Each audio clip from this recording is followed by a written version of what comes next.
विपक्षी गठबंधन के लिए एक और बुरी खबर है क्योंकि आपसी खींचतान के बीच कल होने वाली बैठक स्थगित हो गई है। और यह फैसला इसलिए लिया गया क्योंकि अखिलेश यादव, नीतीश कुमार और ममता बनर्जी के साथ कई और विपक्षी नेता बैठक में शामिल होने से इनकार कर रहे थे। यानी विपक्ष में मोह के धागे 24 से पहले ही खुल गए हैं। आपको यह रिपोर्ट दिखाते हैं।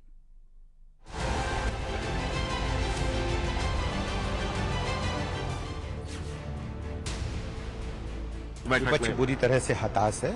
भारतीय जनता पार्टी माननीय मोदी जी के नेतृत्व में तेजी के साथ आगे बढ़ रही है और जन जन का भरोसा भारतीय जनता पार्टी पर बढ़ा है।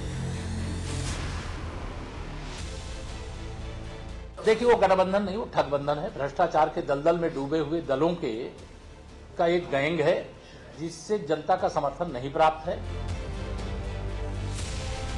अगर गठबंधन होता तो परिणाम दूसरा भी हो सकता था, लेकिन जो परिणाम इन प्रदेशों से आए हैं, जनता परिवर्तन चाहती है। इंडिया गठबंधन का भविष्य अधर में लटक रहा है और अटक रही है नेताओं की आवाज, जो कभी एकजुटता की बातें करते थे, साथ साथ चुनाव लड़ने के दावे करते थे। वो अब अलग अलग रणनीति तैयार कर रहे हैं, वो भी कांग्रेस के बिना। अखिलेश यादव कांग्रेस को मध्य प्रदेश की हार पर नसीहत दे रहे हैं। गठबंधन के सूत्रधार नीतीश कुमार कांग्रेस से दूरी बना रहे हैं, तो वहीं ममता बनर्जी ने भी इंडिया गठबंधन की बैठक से दूरी बना ली है, जिसके बाद मल्लिकार्जुन खड़गे को मजबूरन बड़ा फैसला लेना पड़ा और इंडिया गठबंधन की बैठक को स्थगित कर दिया। खींचतान के बीच कांग्रेस ने यह फैसला लिया है। दरअसल बैठक से कई नेता दूरी बना चुके थे। ऐसे में अब क्षेत्रीय पार्टी को मनाने की कोशिश हो रही है। यानी अब कांग्रेस के खिलाफ खुद के सहयोगी दल ही दबाव की राजनीति कर रहे हैं। पार्टी तय करेगी और जो लग रहा है, हाल में ही जो चुनाव के परिणाम आए हैं, इससे इंडिया गठबंधन और मजबूत होगा। देश की जनता भारतीय जनता पार्टी को हटाना चाहती है।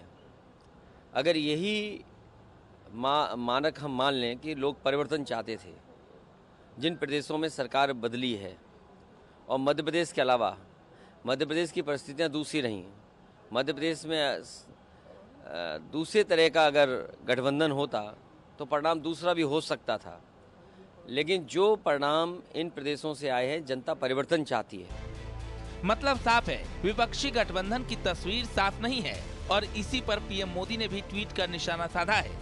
उन्होंने लिखा, वे अपने अहंकार, झूठ, निराशावाद और अज्ञानता से खुश रहें, लेकिन उनके विभाजनकारी एजेंडे से सावधान रहें। 70 साल पुरानी आदत इतनी आसानी से नहीं जा सकती कि उन्हें आगे कई और मेल्टडाउन्स के लिए तैयार रहना होगा। तो दूसरी तरफ गठबंधन में खींचतान के बीच बीजेपी के नेता भी विपक्ष पर हमलावर हैं। यूपी के डिप्टी सीएम केशव प्रसाद मौर्य ने कहा कि यह गठबंधन नहीं ठगबंधन है, तो ब्रजेश पाठक ने कहा विपक्ष हो चुका है डिडेल और इंडी गठबंधन फेल। विपक्ष बुरी तरह से हताश है। भारतीय जनता पार्टी माननीय मोदी जी के नेतृत्व में तेजी के साथ आगे बढ़ रही है और जन जन का भरोसा भारतीय जनता पार्टी पर बढ़ा है। देखिए, वो गठबंधन नहीं, वो ठगबंधन है। भ्रष्टाचार के दलदल में डूबे हुए दलों का एक गैंग है जिससे जनता का समर्थन नहीं प्राप्त है। जनता के दिलों में माननीय मोदी जी राज करते हैं और जिस प्रकार से मैं पहले भी कहता रहा हूं, भारत के मन में मोदी और मोदी जी के मन में भारत। तो क्या ये मान लिया जाए कि विपक्षी गठबंधन चल जाए तो चांद तक, नहीं तो रात तक वाली कहावत के इर्द गिर्द है? क्योंकि यूपी से बिहार तक और बंगाल से साउथ तक क्षेत्रीय पार्टियां अब कांग्रेस को हल्के में ले रही है। Bureau report, news 18।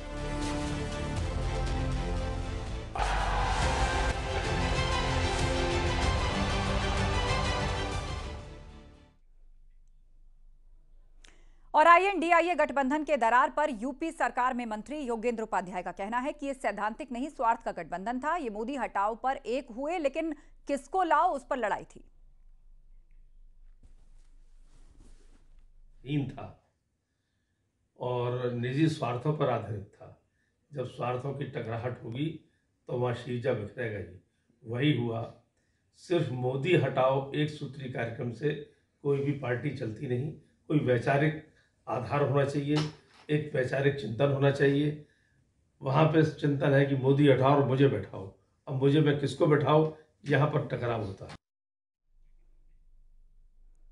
लोकसभा चुनाव से पहले योगी सरकार ने बड़ा फैसला लिया है। योगी सरकार ने सरकारी छुट्टियों की लिस्ट में अब चौधरी चरण सिंह की जयंती को भी शामिल कर लिया है, जिसे चुनावी लिहाज से मास्टर स्ट्रोक माना जा रहा है। इस बीच खबर यह भी कि जयंत चौधरी कांग्रेस से नाराज चल रहे हैं। ऐसे में क्या बीजेपी एक तीर से दो निशाने लगा रही है, इसी पर आपको रिपोर्ट दिखाते हैं।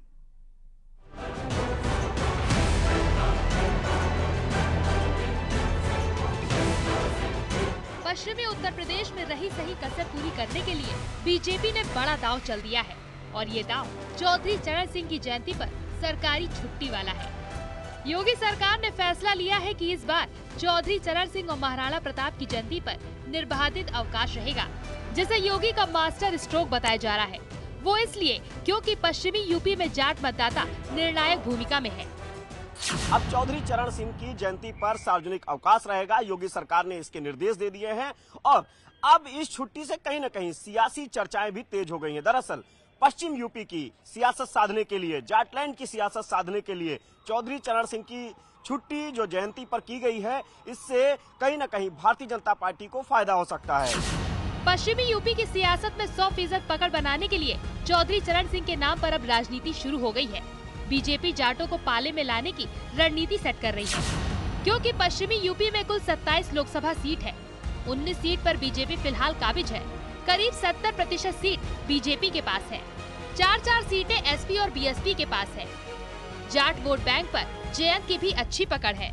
इस बीच चुनावी राज्यों के परिणाम के बाद जयंत चौधरी ने जिस तरह ट्वीट कर कांग्रेस पर निशाना साधा, उससे अब पश्चिमी यूपी की हवा और तेज बहने लगी है। दरअसल राजस्थान चुनाव के लिए कांग्रेस ने अपने चुनावी घोषणा पत्र में गोधन गारंटी का ऐलान किया था। कांग्रेस से कहा था कि अगर वो सत्ता में आती है तो गोधन योजना शुरू की जाएगी। इस पर जयंत चौधरी ने कहा, 2 रुपए किलो गोबर खरीदने वाली सरकार, योजनाओं पर पूर्ण विराम लगना चाहिए। ऐसी योजनाएं ग्रामीण अर्थव्यवस्था को बढ़ाने के लिए कुछ नहीं करती, बल्कि भ्रष्टाचार के रास्ते बनाती है।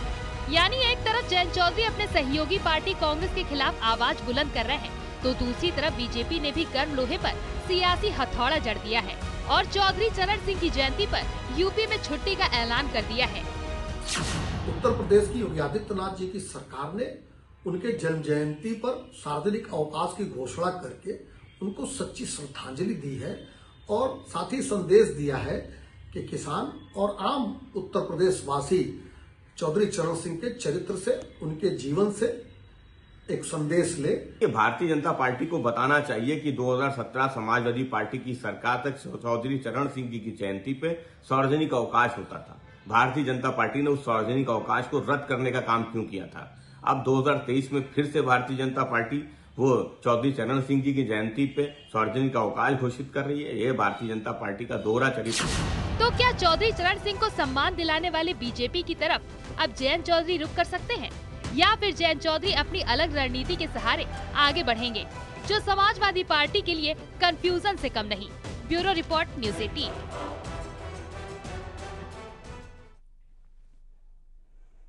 और लखनऊ में मुख्यमंत्री योगी ने युवाओं को नियुक्ति पत्र सौंपे। 278 सहायक आचार्य, 2142 स्टाफ नर्स और 48 आयुष चिकित्सा शिक्षकों को सीएम ने नियुक्ति पत्र सौंपे। इस मौके पर सीएम ने कहा कि पहले यूपी के युवा पहचान छिपाते थे, मगर आज हालात बदले हैं। अब उत्तर प्रदेश के युवाओं को हर जगह सम्मान मिलता है। उन्होंने कहा कि कौशल विकास कभी खाली नहीं बैठने देगा। आज हर युवा को रोजगार मिल रहा है। पिछले 6.5 वर्ष के अंदर प्रधानमंत्री मोदी जी के मार्गदर्शन में, उनकी प्रेरणा से प्रदेश ने अपने स्वास्थ्य सेवाओं को बेहतरीन किया है। याद करिए 2017 के पहले के प्रदेश की स्थिति क्या थी। हर एक क्षेत्र में पिछड़ा हुआ था। पहचान का संकट था। विकास की बात तो दूर थी, पहचान का संकट था।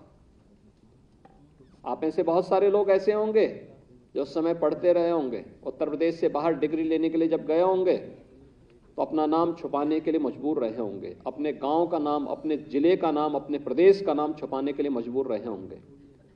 ज्यादातर लोग अपना नाम दिल्ली या कहीं और राज्य का दिखाते थे, लेकिन आज मैं कह सकता हूं कि 6-6.5 वर्ष के अंदर किए गए प्रयासों का परिणाम है।